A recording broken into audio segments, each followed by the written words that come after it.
In 1976, a single tree almost started World War III. At the Korean Demilitarized Zone, North Korean soldiers attacked and killed 2 U.S. Army officers over a tree. Their crime? Trying to trim it because it blocked the view of a UN checkpoint. The U.S. response wasn't revenge, it was a message. Operation Paul Bunyan was launched, a tree-cutting mission escorted by hundreds of troops, attack helicopters, and bombers. B-52 nuclear bombers were airborne, fighter jets circled, artillery was ready to fire. South Korean soldiers stood by with axes, while special forces waited for the first shot. North Korean troops watched, armed, but never moved.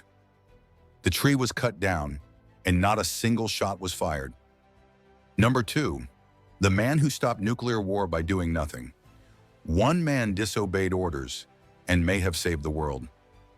In 1983, during the Cold War, Soviet officer Stanislav Petrov was on duty at a nuclear early warning bunker. Suddenly, alarms screamed. Satellites reported U.S. nuclear missiles inbound. According to protocol, Petrov had minutes to report the attack, triggering full nuclear retaliation.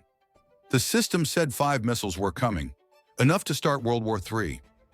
But something felt wrong. Why only 5? Why no radar confirmation? Against orders, Petrov reported it as a false alarm, risking execution if he was wrong. He was right. The satellites had mistaken sunlight reflecting off clouds for missiles. No medals, no public praise, just silence, and a world that still exists. Number 3, the war game that almost started. World War III. In 1983, NATO ran a training exercise, and the Soviet Union thought it was real.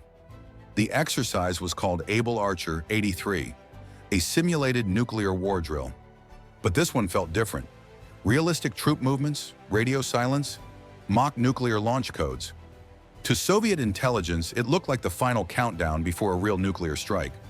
Soviet forces went on full nuclear alert. Bombers were armed, missiles were prepared. Some commanders believed World War III had already begun, and that NATO was about to strike first. What stopped it? The exercise suddenly ended, before any launch orders were given. Only years later did the West learn how close the world came to nuclear war, because of a training drill. No missiles launched, no cities destroyed, just a secret that stayed buried for decades. Number 4, the day Russia almost launched nukes over a science rocket. In 1995, Russia almost launched nuclear missiles because of a weather experiment. Norwegian scientists launched a research rocket to study the Northern Lights.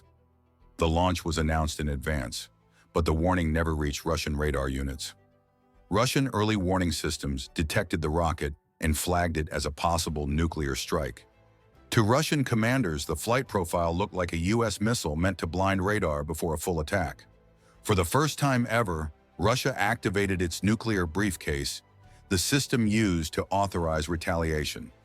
President Boris Yeltsin was alerted. Nuclear forces went on full alert. Minutes later, the rocket fell harmlessly into the sea, and the alert was canceled. One scientific launch almost triggered World War III. Number 5, the computer glitch. That invented a nuclear war. In 1980, the United States thought 2,000 nuclear missiles were on the way. Deep inside NORAD, warning screens suddenly lit up, showing a massive Soviet first strike. Missiles appeared to be flying toward the U.S. from submarines and silos. Fighter jets were scrambled. Nuclear bombers started their engines. Launch crews prepared for retaliation, all based on what the computers were showing. But radar systems saw nothing. No launches, no confirmations. Commanders hesitated and ordered a manual check. The cause? A 46-cent computer chip had failed, feeding fake attack data into the system. One tiny glitch almost triggered World War III. Are we getting close to World War III? Looking at the world right now, are we getting close to another world war? There are several big conflicts happening at the same time, not just in one place. Big countries aren't always fighting each other directly, but they are helping different sides with weapons, money, and support. More countries are spending money on their military, and alliances are becoming stronger and more serious. Today's weapons and technology move very fast, which means leaders have less time to think before reacting. History shows that world wars don't start because everyone wants a war. They start when small conflicts grow, countries get pulled in, and mistakes are made. Right now, the world feels tense, but that doesn't mean a world war is guaranteed. So what do you think? Are we actually getting closer to World War III? Or does it just feel that way because we see everything happening in real time? Follow me for more military stories.